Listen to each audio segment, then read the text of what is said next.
Hello class fourth. तो हम लोग सेकेंड चैप्टर के साथ कंटिन्यू करते हैं। आज हम लोग पढ़ेंगे मेमोरी के टाइप्स, लेकिन हम एक बार में सारे नहीं पढ़ सकते, तो एक एक करके हम लोग ये पढ़ेंगे टॉपिक्स। तो हमारे टाइप्स ऑफ मेमोरी हमारे होते हैं दो, secondary and primary. Primary memory and secondary memory. तो प्राइमरी मेमोरी के अंदर भी हमारे टू मेमोरीज़ होते हैं, एक होता है रैम RAM और एक दूसरा होता है रोम ROM रोम। पहले हम इनके बारे में पढ़ते हैं। Primary memory is the main memory of the computer. Important और मेन मेमोरी है कंप्यूटर की। It temporarily stores data. It holds only those data on which computer is currently working.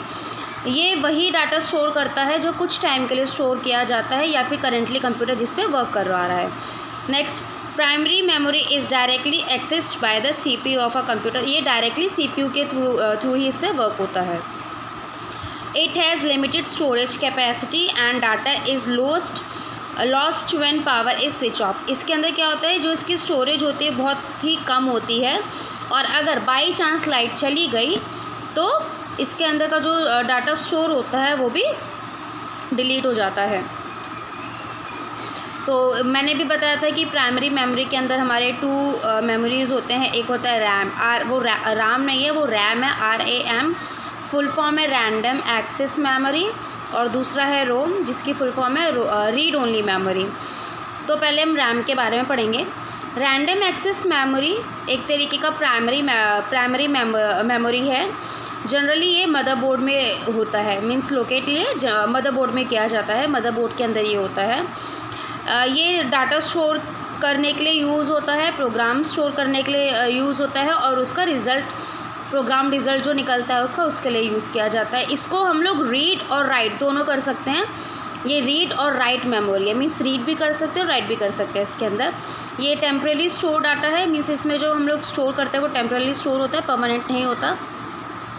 और इसके अंदर जो डाटा होता है वो बहुत जल्दी इरेज हो जाता है। अगर बाई चांस कंप्यूटर को हम लोग डायरेक्टली बंद कर दें या सडनली लाइट चली जाए तो इसके अंदर का जो भी वर्क होता है, जो भी डाटा होता है वो डिलीट हो जाता है।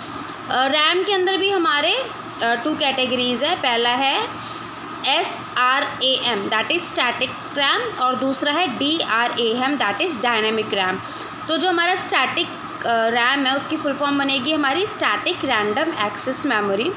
Static random access memory static RAM, जो कि इंफॉर्मेशन और लॉन्ग टाइम के लिए, जैसे सपोज़ लाइट बहुत देर के लिए चली जाती है तो ये उस तरीके का इंफॉर्मेशन स्टोर करके रखता है।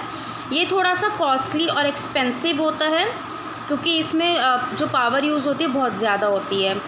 इसकी स्पीड डायनेमिक रैम से ज़्यादा होती है। डायनेमिक रैम जो है ये भी दूसरे एक तरीके का रैंडम एक्सेस मेमोरी है। ये इसके अंदर जो मेमोरी स्टोर होती है वो बहुत कम टाइम के लिए स्टोर होती है। अगर सब पावर आ रही है तभी इसके अंदर स्टोर होगी, अदरवाइज़ अगर पावर चली जाती है तो इसके अंदर से भी मेमोरी डिलीट हो जाती है।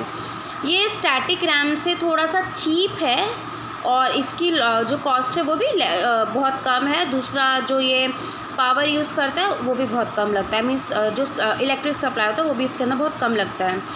और ये ज़्यादातर रैम में यूज़ किया जाता है। कॉमनली डायनेमिक रैंडम एक्सेस ही मेमोरी ही यूज़ किया जाता है।